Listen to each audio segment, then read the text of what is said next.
everybody. Welcome to So Many Sequels, your book club for movies. I'm Josh. I'm Garrett. And I'm David. And today on the show, we are going to Harvard Law School. Mm-hmm. To What, like it's hard? Lawyers, exactly. Like it's hard. Because we're going to be talking about Legally Blonde, the 2001 comedy starring Reese Witherspoon as the now iconic Elle Woods. I'm excited to talk about this. I really am. Was this... I know it's Garrett's first time. David, was it your first time? I can't imagine. I didn't think so. It was not. I didn't think so, but we do have one first-timer for this on the show today, so that's exciting. It's always fun when at least one of us hasn't seen whatever we're talking about. Yeah. Go subscribe to the show if you haven't done that yet over at YouTube or Spotify or wherever you get podcasts. We would love to have you download us weekly. Yes. Word that better next time. I want you need to download us into your phones twice a week at least. So go do that. SoManySequels.com. You can find all those links there. Okay, let's get into Legally Blonde. Fashionable sorority queen Elle Woods has it all, but she wants nothing more than to be Mrs. Warner Huntington III. But he dumps her before heading to Harvard Law School. Elle rallies all her resources and gets into Harvard, determined to win him back. While there, she figures out that there is more to herself than just good looks. All right, David, how did this movie perform when it came out back in July of 2001? Yeah, July 13th, specifically 2001. We'll go back in time here and take a quick look at it, but it debuted to $20.3 million. That's the number one spot for that particular weekend, just ahead of The Score, heist movie starring, I believe, Ed Norton and someone else. Cats and Dogs, the live-action spy thriller involving, you guessed it, cats and dogs, was in at number 3. Final Fantasy, The Spirits Within, was the number 4 movie that weekend with 11.4. And then Scary Movie 2 rounded out the top 5 with $9.5 million. Legally Blonde would go on to make $96.5 million in the United States, $45 million overseas, for a worldwide total of $141.7 million. All of that against an $18 million budget. That's about 8 times its budget. So it was widely regarded as a bit of as a sleeper hit. Like, it was not necessarily projected to be this big box office star, but did incredibly well for 2001. Go back to the year of 2001 really quick. It was an up year at the box office. It was the first year that collectively the movies at the theater brought in over $8 billion. So a big year for that. The average ticket price back then, $5.66, according to thenumbers.com. What a world.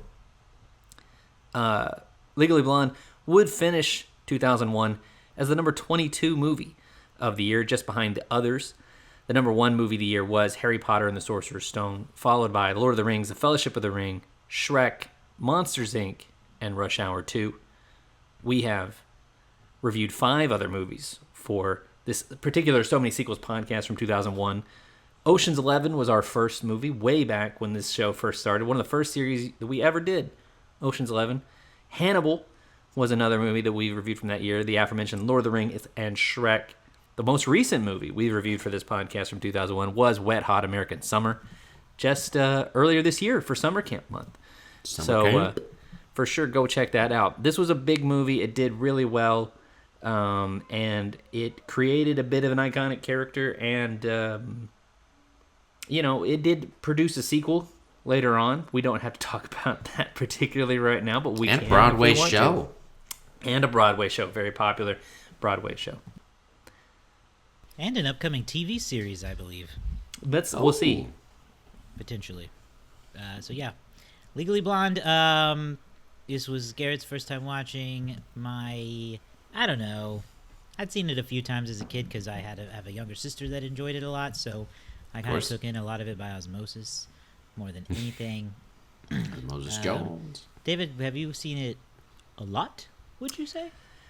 Maybe 4 or 5 times. Okay, I probably watched it at least twice before meeting my wife, and maybe 3 or 4 times, or two or three times since. All right, then. So, Garrett, with the fresh, ready to be molded mind, what were your expectations of Legally Blonde? Yeah, so this is one that I had never seen, but always been told that, well, I can't believe you've not seen this. Wow, blah, blah, blah, blah. Listen, 2001 Garrett was a different human being. He didn't like this movie. But It's not for my you. concern about 2025 Garrett isn't necessarily about him liking the movie. I have a problem with the hype buildup. I haven't seen this movie. I've been told since 2001, oh my God, you got to see it. Oh my God, this is one of the greatest. Oh my God, oh my God, oh my God, oh my God. Okay, I get it. But it's now X amount of years later. I don't know if it's going to hit, right? So I have nerves about me not liking the movie as opposed to the movie not being good. So every time I go into one of these movies, I go in with a bit of nerves that I'm going to come out just making everybody angry. So that was my expectation going into it was, oh God, here we go. I understand that. Movies can be built up and you don't know what to expect. And you actually get you open the package and you're like, how was this popular? It doesn't feel like I'm connecting with it at the right time in my life. I'll say I had a similar nerve in the way of thinking like, it has been a while since I've seen it. How much of it is gonna like age well for me? Will I still think it's funny, or will it be like, I don't know? So I had the same concern going in, just because of how long it'd been since I've seen it. David, did you have any interesting kind of like expectations this time? I guess I expected to enjoy it as much as I normally do, which is to say I've enjoyed it in the past. And that's why, I was like, okay, yeah, I know what I'm getting into. I know that I can probably talk about this movie and we can go back and forth on it and maybe find some interesting aspects to talk about. But so I was ready to go. All right, let's talk about it then. So this movie opens up, gets us get into the premise pretty early here, where Elle is the president of her sorority. She's homecoming queen in senior year of high school. Mm-hmm. She is a popular blonde girl, stereotype of the time. Her boyfriend is from a generation of senators, and essentially breaks up with her, like we find out in the intro there, because she is what is the line? I need to marry a Jackie, not a Marilyn, which made me go, ooh, yes. Yeah, he needs someone That's serious. offensive to multiple people. Why are you being so mean? Yeah. Well, it also implies that he doesn't mind having a Marilyn on the side of Jackie, and we all know that's... Right. He says the phrase, I love you too. You're just not going to be what I need. Like loving you has really nothing to do with this. It's all, I need to marry the right person for appearance's sake. True. And it was really gross. To hear Doesn't it soften that the way. blow. No, Yeah, because well- it's more, it's just really gross. Not when not when that follows as a phrase, I need to stop dicking around. Like, it's an embarrassing breakup sequence, where Here's the deal. She thinks she's getting proposed to, and then this happens. Who had this conversation with this boy? Because this man is not mature enough to have this realization on his own. No. So who did he run into that made It's him gotta be feel his bad about parents. himself enough Yeah. where he was like, oh, you're right, I got... he's just a little boy.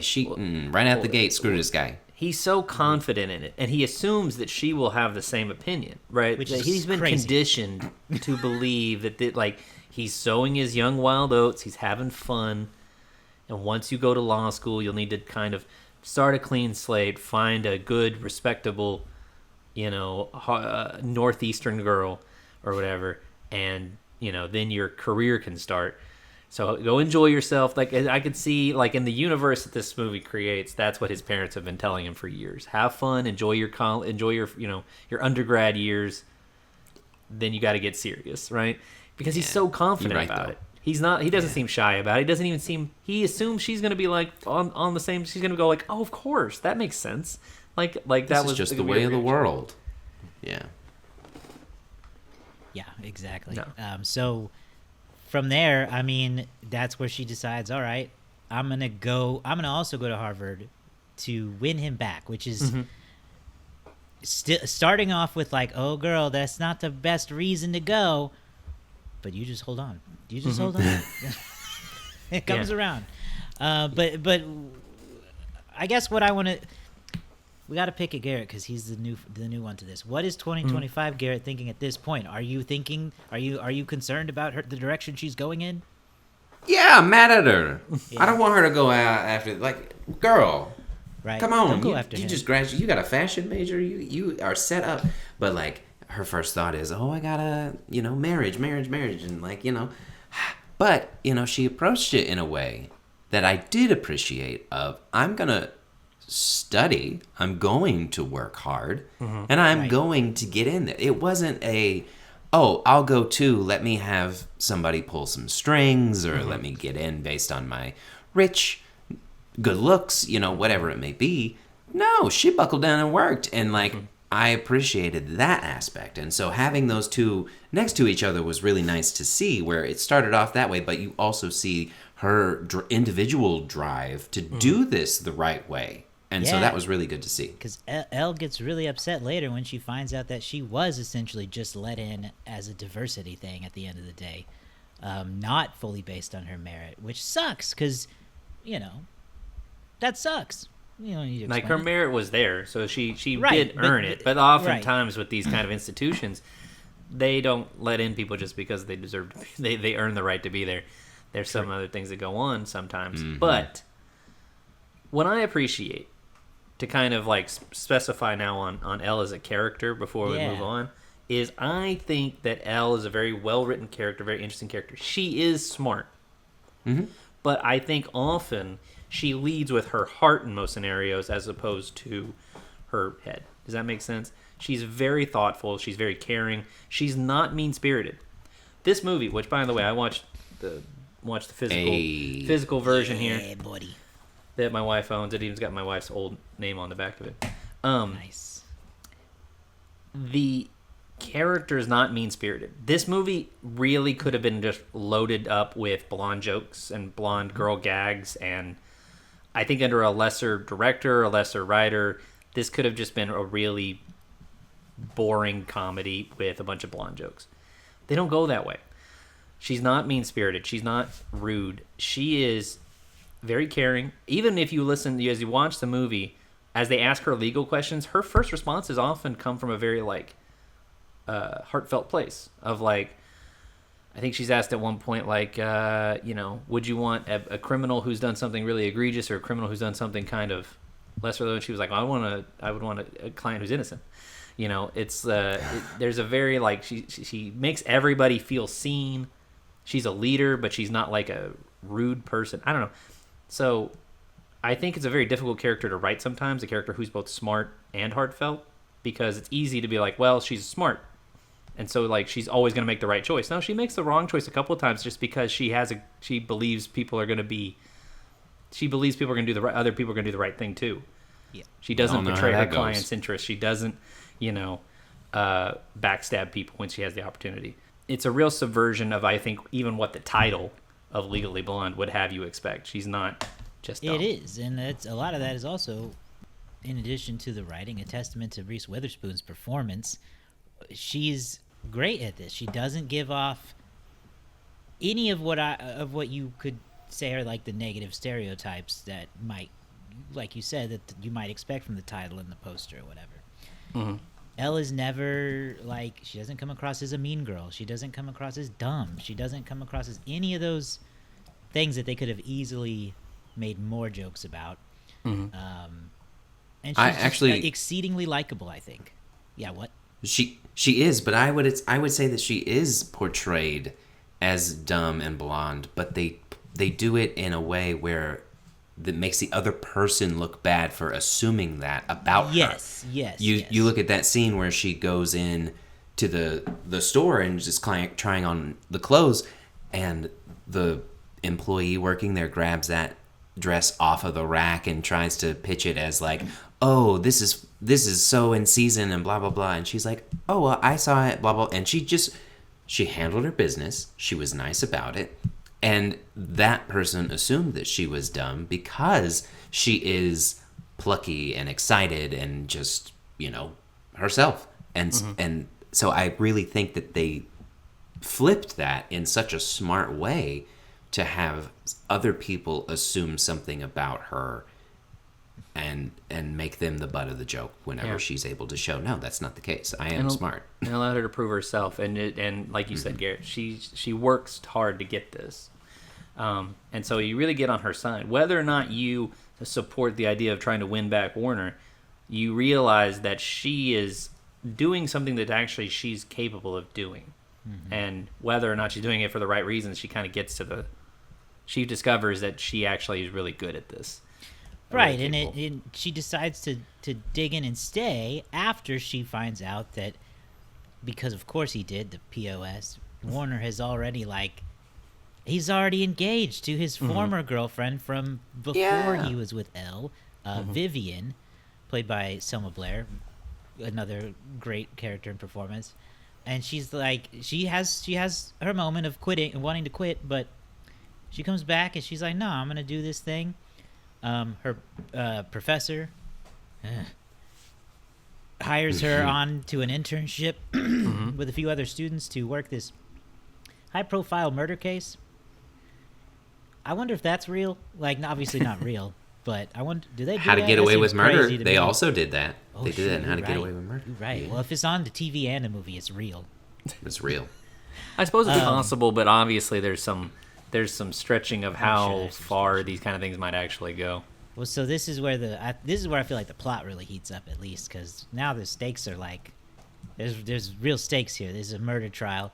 Allie Larder plays the what is she, like a fitness instructor or something? I don't really forget. Yeah. Yeah. She's basically one of the OG fitness influencers. Right. Accused of murdering her husband, and she's in jail, and Elle realizes she's like the one who can connect with her the best. And she can get information out of her, and she can also see things in people's testimonies that other people don't see. So that I don't know. I love seeing how they were able to bring her strengths to the forefront like that. That were, again, based on who she is as a person, and not resorting to dumb stereotypes again. Well, and taking the most obvious, taking the simplest answer, which is that the wife killed her husband, and running with that. Right? That makes the most sense. A lot of the evidence kind of points you that way.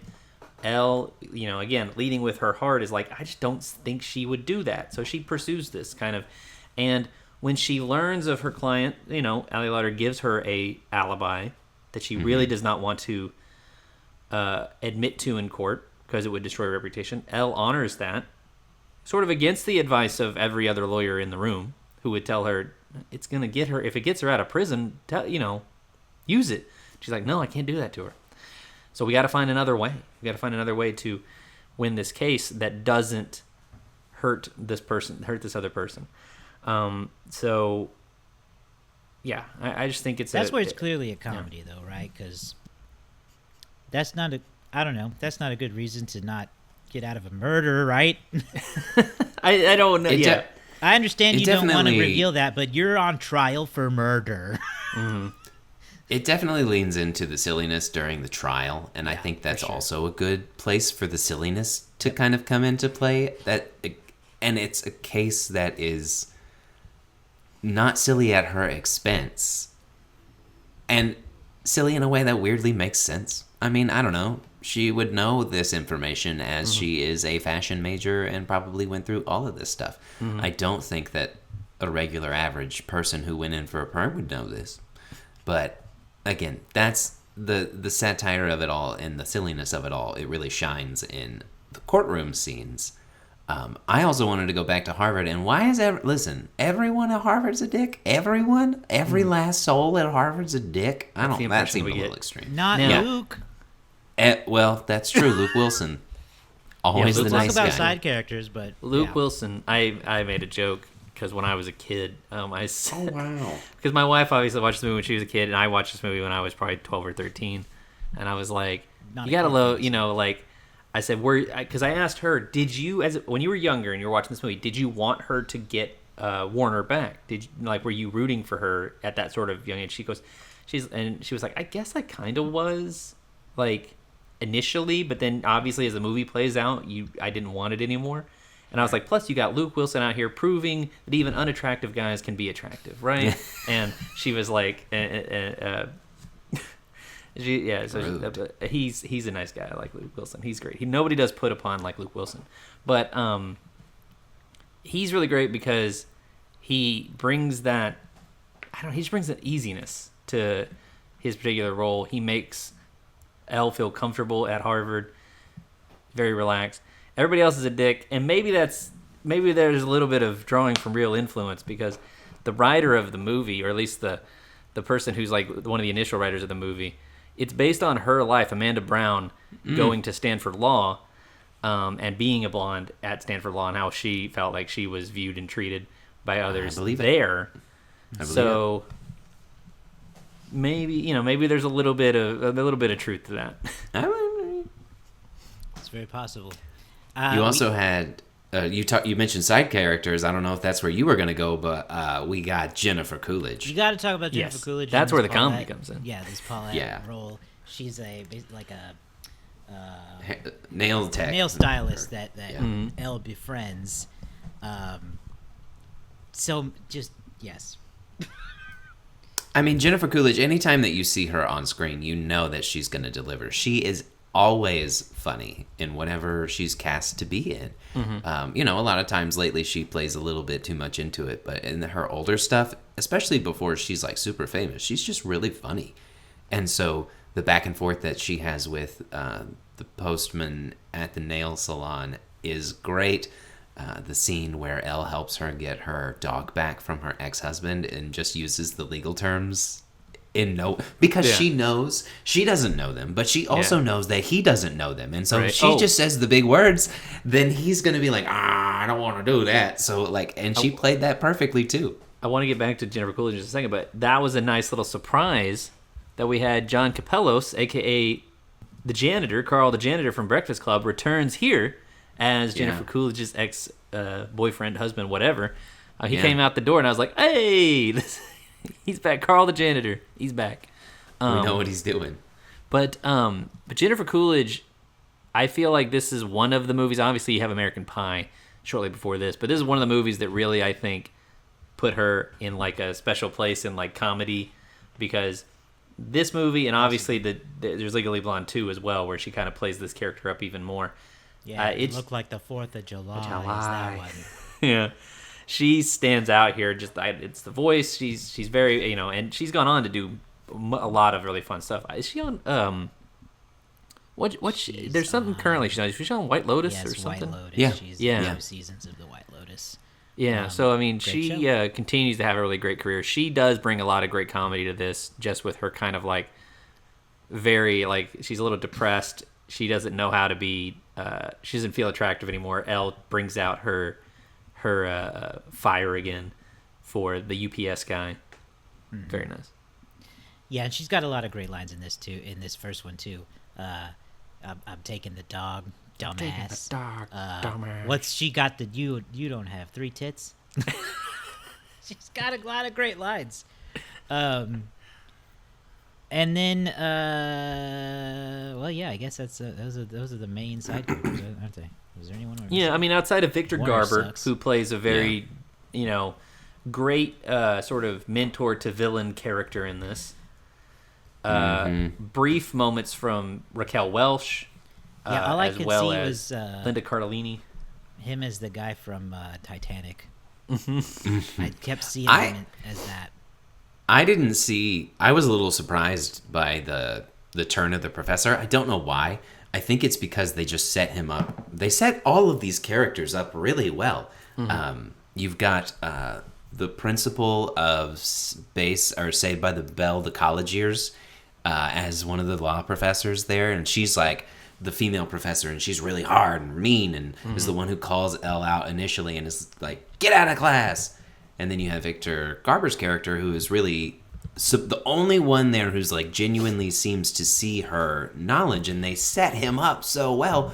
because he played the mind first. He didn't play the scumbag card. So that turn was well done and well executed by both of the characters there, because later in the movie, the other professor becomes a more mentor to Elle, and so that switch is nice as well. Gives her the right words of encouragement at the right moment.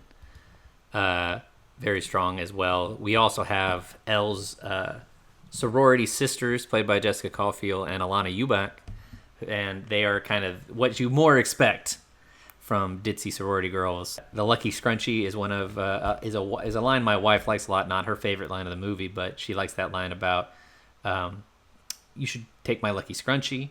I was wearing it when I passed Spanish. Alana says, you passed Spanish because you gave the teacher a lap dance after the final. And she says, yeah, luckily. Very good line. I appreciate some of the moments in this movie. There's iconic moments. The bend and snap is one that is iconic. And listen, this is where I think I'm going to make people angry, but I didn't think it was as... whatever. I didn't think it was as good or as funny as I was hoping for. Like, I hear bend and snap all the time, and I was like, this is it? Yeah. It's kind of like this is the moment musical number. Yeah, it was just kind of like, all right.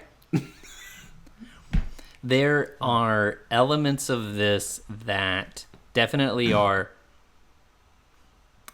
I think built up by nostalgia. Obviously, you have probably a lot of 12 to 15-year-old girls that might be watching this. Much like movies that we enjoyed when we were 12 to 15, maybe they haven't necessarily, wouldn't be as appealing to a 35-year-old woman today. However, it sticks with you. Something about the character holds true. And like I said, the movie doesn't it's funny, but it's not laden with just bad gags. Right.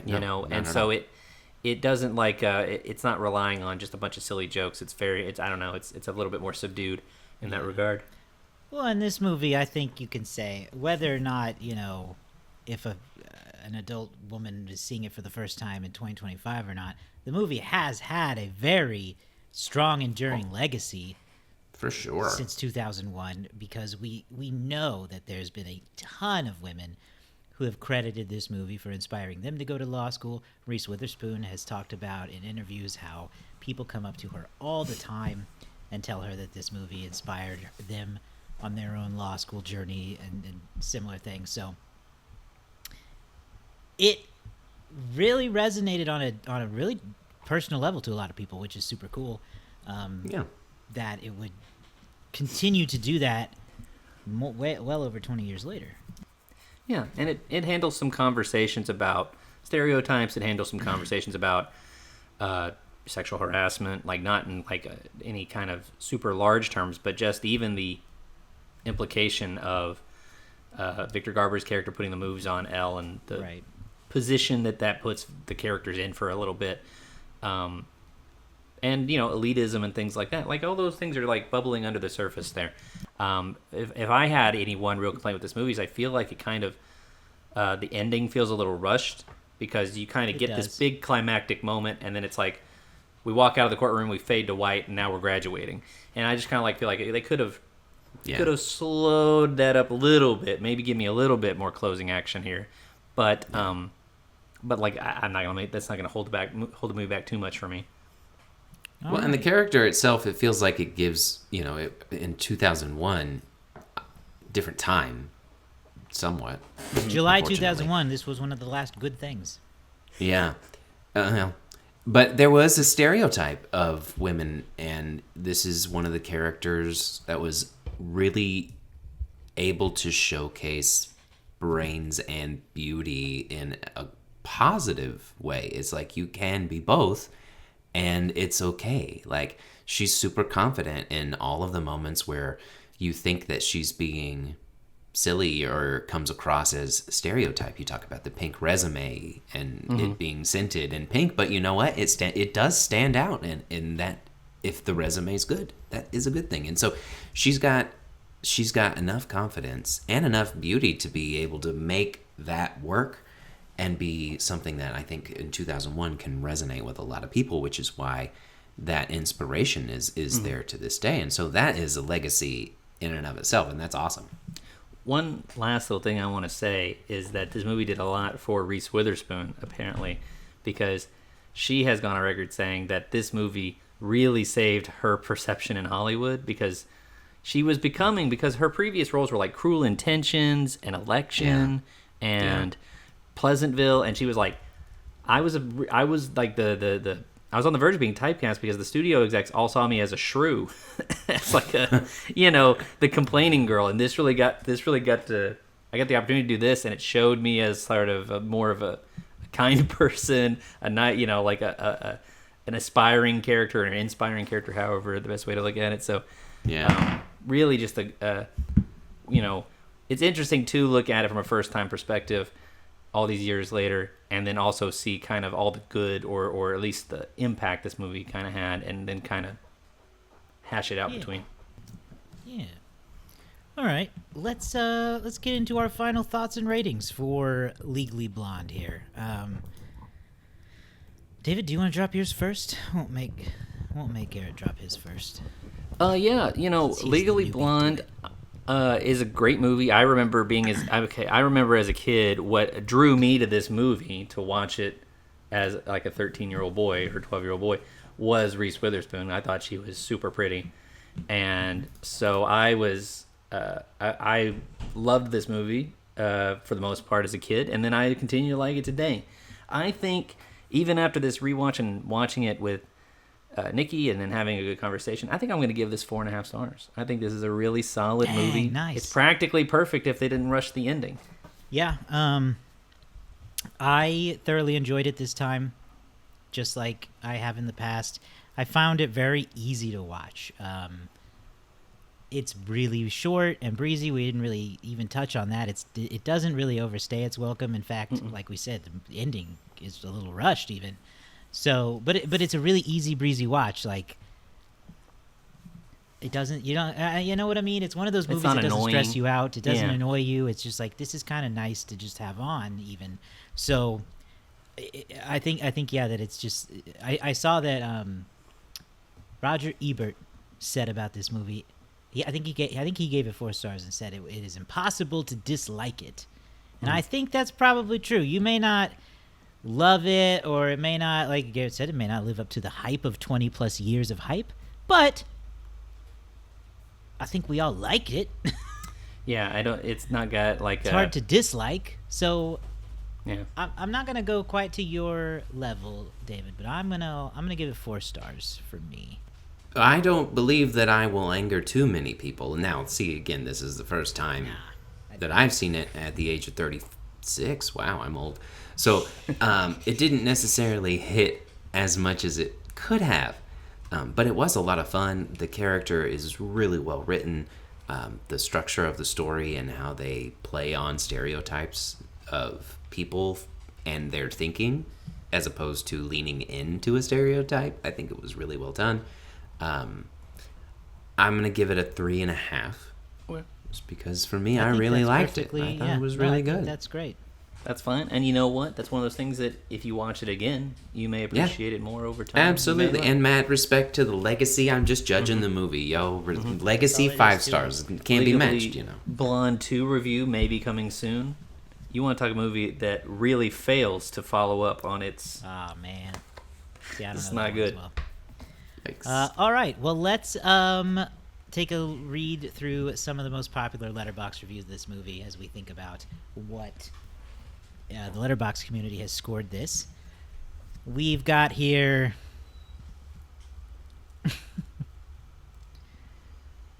some of these I don't like.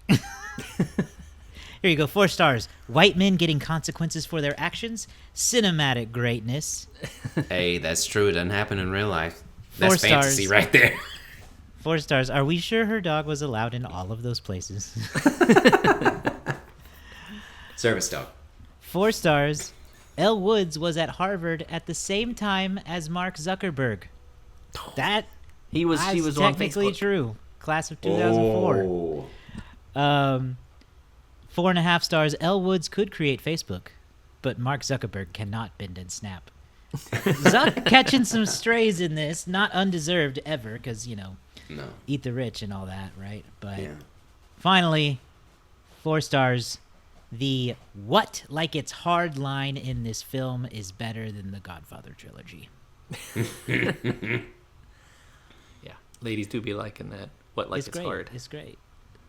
Who's first this time? Is it still me? I'm still dead last? You are still in last place. Garrett and I are tied at 12. And Josh is behind at 8. So Josh could be right back with us with just a couple of direct hits. Yeah, you get a direct hit, you're a 10. Mm-hmm. How do I feel about this movie? Do I even want to talk out loud my strategy? Probably shouldn't. I'm gonna